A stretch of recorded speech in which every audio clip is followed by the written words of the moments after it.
अस्सलाम वालेकुम and welcome back to my channel. आज की वीडियो में हम बहुत ही डिसेंट और ब्रांडेड लुक नेक डिजाइन बनाने जा रहे हैं, तो वीडियो को एंड तक लाजमी वॉच कीजिएगा। वीडियो अच्छी लगे तो वीडियो को लाइक करना मत भूलिएगा। तो इस नेक डिजाइन को बनाने के लिए मेरे पास डबल फोल्ड में एक बुकरम का पीस है जिसकी बंद साइड मेरी तरफ है। और अब इस बुकरम के पीस की हम मेजरमेंट कर लेते हैं। तो डबल फोल्ड में इसकी चौड़ाई 5 इंचीज है और इसकी लंबाई हमारे पास 15 इंचीज है। ठीक है, अब इसके ऊपर हम नेक के लिए मार्किंग करते हैं। तो हमने 3.5 इंचीज पे नेक की चौड़ाई के लिए यहाँ पे पहला निशान लगाना है और नेक की चौड़ाई के बाद हम नेक की गहराई के लिए 5.5 इंचीज पे निशान लगाएंगे। ठीक है, ये स्टैंडर्ड साइज होता है।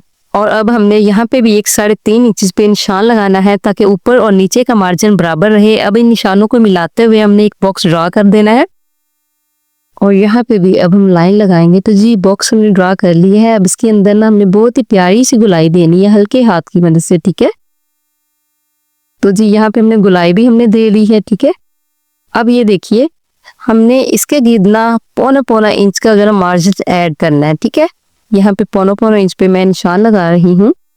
तो यहाँ तक हमने निशान लगाए।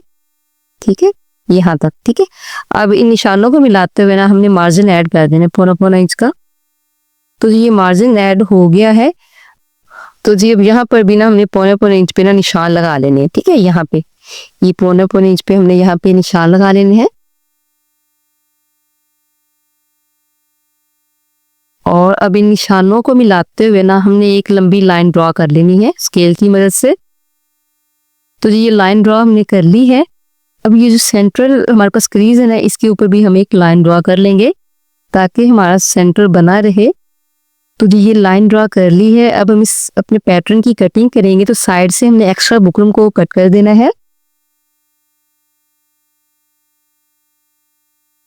और अब हमने गुलाई में इसकी कटिंग करनी है। ठीक है, यहाँ से हम गुलाई में इसकी कटिंग कर देंगे और अब हमने यहाँ से ना इसको कट नहीं करना। ठीक है, अब हम इसको ओपन करेंगे और शर्ट के फैब्रिक की उल्टी साइड पे इसको हमने पेस्ट कर लेना और एक्स्ट्रा फैब्रिक को हमने बिल्कुल बुकरम के साथ साथ से कट करना है। इसमें कोई एक्स्ट्रा मार्जिन आपने बिल्कुल भी नहीं छोड़ना, बिल्कुल हम साथ साथ से इसको कट कर देंगे।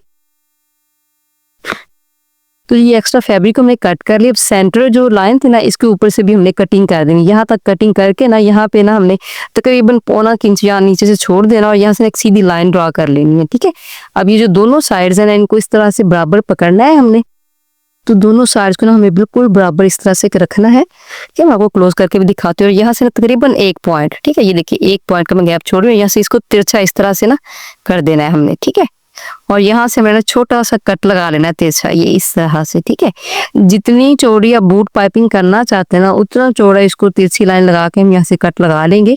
तो ये जो कट लगाया ना, अब इसको हमने नीचे की तरफ इस तरह प्रेस करना है और यहाँ पे आप फैब्रिक ग्लू का भी इस्तेमाल कर सकते हैं। इसको आप इस्त्री की मदद से भी या फिर आप इसको इस्त्री की मदद से भी अच्छे से प्रेस कर सकते हैं। तो ये मैं आपको शर्ट की सीधी साइड भी दिखाती हूँ। तो ये देखिए छोटा सा ना एक त्रिकोण से यहाँ पे बन गई है। ठीक है, अब शर्ट की दोबारा उल्टी साइड हम रखेंगे इस तरह से और हमने एक ना फैब्रिक पट्टी लेनी है। ठीक है, इस फैब्रिक पट्टी की चौड़ाई ना आपने 2.5 इंचेस लेनी है, इससे कम नहीं लेनी। ठीक है, इसको अब हमने शर्ट के नीचे इस तरह से थोड़ा सा बढ़ा के रखना है। ठीक है, ऊपर की तरफ से थोड़ा सा बढ़ाएंगे और इधर बाहर की तरफ से भी बढ़ा देंगे, बुकरम के बाहर की तरफ से भी बढ़ाएंगे। ठीक है, और इसको बढ़ाने के बाद अब हमने ना बुकरम के ऊपर ना तकरीबन 1 फुट मशीन का, ये देखिए मैं क्लोज करके भी दिखा रही हूँ, 1 फुट के बराबर ये होता है जी मशीन का 1 फुट। इसके बिल्कुल बराबर में ना हमने सिलाई लगानी है।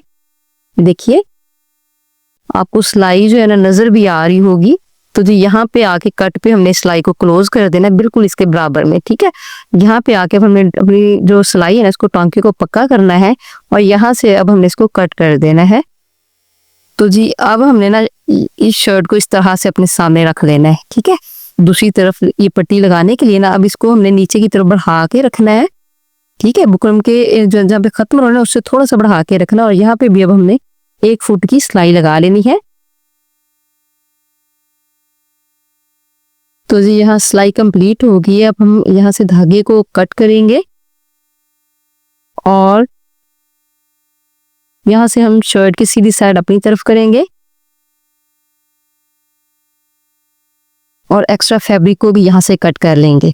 अब इस कपड़े को ना हमने शर्ट की उल्टी साइड की तरफ पलट देना है, इधर से और इधर से भी। ठीक है, इस तरह से उल्टी साइड की तरफ इसको पलट देंगे और पलटने के बाद इस कपड़े को ना ऐसे आहिस्ता आहिस्ता हम पीछे की तरफ प्रेस करेंगे ना, तो ये बहुत ही प्यारी सी बूट पाइपिंग हमारे पास बन जाएगी। इधर भी देखिए, यहाँ से हम बहुत ही आराम आराम से इसको प्रेस करेंगे बैक साइड पे, तो ये बहुत ही प्यारी सी हमारी पाइपिंग ना बन के आ जाएगी। इसको हम प्रेस कर लेंगे तो ये प्रेस करने के बाद आपके सामने है कि किस कदर सफाई से और बिल्कुल बराबर हमारी बूट पाइपिंग रेडी हुई है। इसमें ना बस आपने सिलाई के मार्जिन का ख्याल रखना है कि सिलाई बिल्कुल एक फुट भी होनी चाहिए, बिल्कुल सीधी होनी चाहिए, ठीक है। अब ये जो एक्स्ट्रा फैब्रिक है ना बैक साइड पे, इसको अब हमने एक दफा इस तरह फोल्ड करना है। तो ये देखिए हमारी सारी बुकरम इसके अंदर कवर हो जाएगी।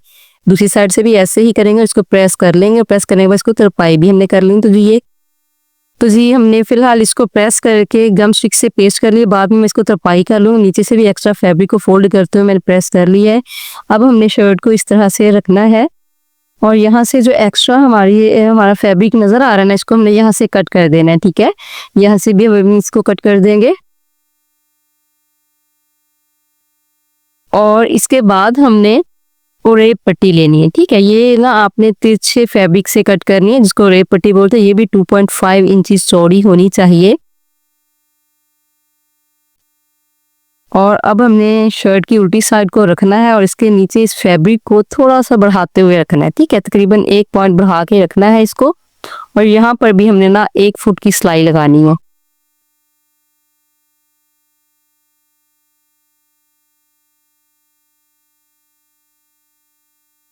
तो ये मैं आपको करीब से दिखा रही हूँ कि देखिए बिल्कुल 1-1 फुट की सिलाई लगानी है और आपने गले को बिल्कुल भी ना आपने इसकी शेप को डिस्टर्ब नहीं करना, बल्कि नीचे वाले कपड़े को आपने थोड़ा थोड़ा सा घुमाते जाना है और इसकी शेप के अकॉर्डिंग ना हम यहाँ पे सिलाई लगाते जाएंगे, ठीक है। अब यहाँ से एक्स्ट्रा फैब्रिक को हमें कट कर देना है और यहाँ पे अब हम अपनी सिलाई कंप्लीट कर लेंगे।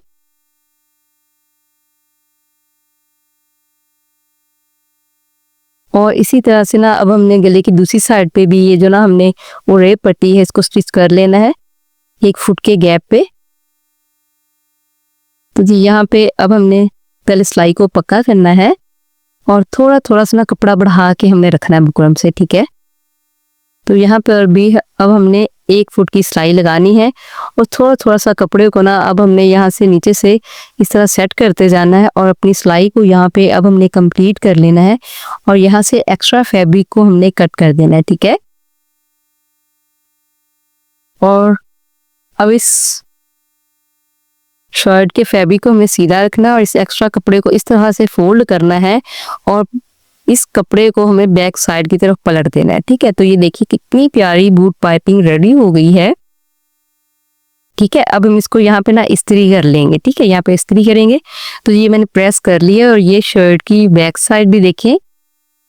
तो यहाँ से एक साइड की मैंने रेडी कर ली और दूसरी आपके सामने जो है ना मैं रेडी करूंगी। ये देखिए इधर से हमने इस तरह प्रेस कर लिया था बैक साइड पे, तो इस तरह से ना झोल थोड़ा सा आ रहा है। तो आपने परेशान नहीं होना, क्योंकि जब हम इसको ना अगेन फोल्ड करेंगे ना ये झोल बहुत ही अच्छे से और ना बड़ी नफासत से सेट हो जाएगा, बहुत ही आसानी से। तो ये देखिए अब इसको यहाँ से हमने इस तरह से करके प्रेस कर लेना है, बिल्कुल इस तरह से ये रेडी हो जाएगा।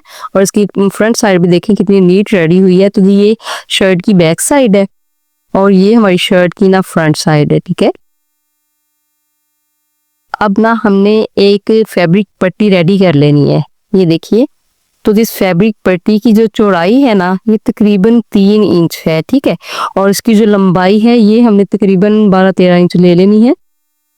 अब दोनों साइड से थोड़ा थोड़ा फोल्ड करते हुए ऊपर से अगेन मैंने इसको तकरीबन 1/2 इंच फोल्ड कर लिया और अगेन फोल्ड करके एक हमने ना स्ट्रिप रेडी कर लेनी है, ठीक है। यहाँ पे अब हमें सिलाई लगा देनी है।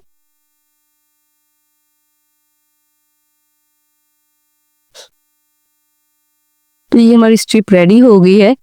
अब हमने ना गले के ऊपर जो है ना सिलाई लगानी है। तो ये देखिए जो हमारी बूट पाइपिंग है ना बिल्कुल इसके ऊपर ऊपर सिलाई आनी चाहिए, इसके किनारे पे हमने सिलाई लगानी है, क्योंकि जो होती है ना बारीक वाली पाइपिंग उसके जरा जड़ में सिलाई लगाते हैं, लेकिन ये जो बूट पाइपिंग है ना इसके थोड़ा सा ऊपर रख के लगाते हैं, ठीक है।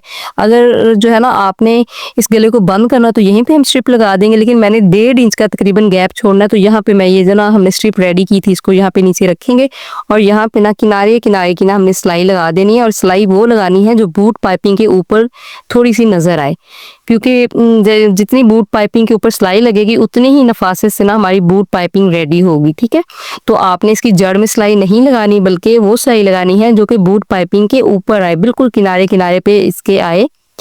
अब दूसरी साइड पे भी हमने सिलाई कंप्लीट कर लेनी है और बिल्कुल ना बूट पाइपिंग के ऊपर ऊपर सिलाई लगानी है। दोनों साइड देखिए बिल्कुल इक्वल आई है हमारी, और बहुत ही फिनिशिंग के साथ। और टांके को ना बहुत बड़ा नहीं आपने रखना, बल्कि छोटा नॉर्मल रखते हुए यहाँ पे हमने सिलाई कंप्लीट कर लेनी है। अब यहाँ से धागे को कट करेंगे तो ये छोटे छोटे टसल्स मैं इसके ऊपर लगाऊंगी, तो ये गले की बैक साइड है। बहुत ही फिनिशिंग के साथ हमारा गला रेडी हुआ है और ये हमारे गले की फाइनल लुक है। तो गले की फाइनल लुक आपके सामने है, गले की नफासत आपके सामने है। आप देख सकते हैं कि गला हमारा किस कदर ब्रांडेड लुक में रेडी हुआ है और किस कदर डिसेंट है। ठीक है, तो इस गले के डिजाइन को आप जरूर ट्राई कीजिएगा और इसको आप अपने खद्दर के ड्रेसेस पे, कॉटन पे या लीलन पे ट्राई कर सकते हैं। और मुझे कमेंट बॉक्स में कमेंट करके जरूर बताइएगा कि आपको मेरी आज की वीडियो कैसी लगी, और मेरे साथ इन टच रहिएगा। इंशाल्लाह मैं आपके लिए अच्छी से अच्छी और नई से नई वीडियोस लाती रहूंगी। इसी के साथ मैं आपसे इजाजत चाहती हूँ। मुझे दुआ में याद रखिएगा, अपना ढेर सारा ख्याल रखिएगा। अल्लाह हाफिज।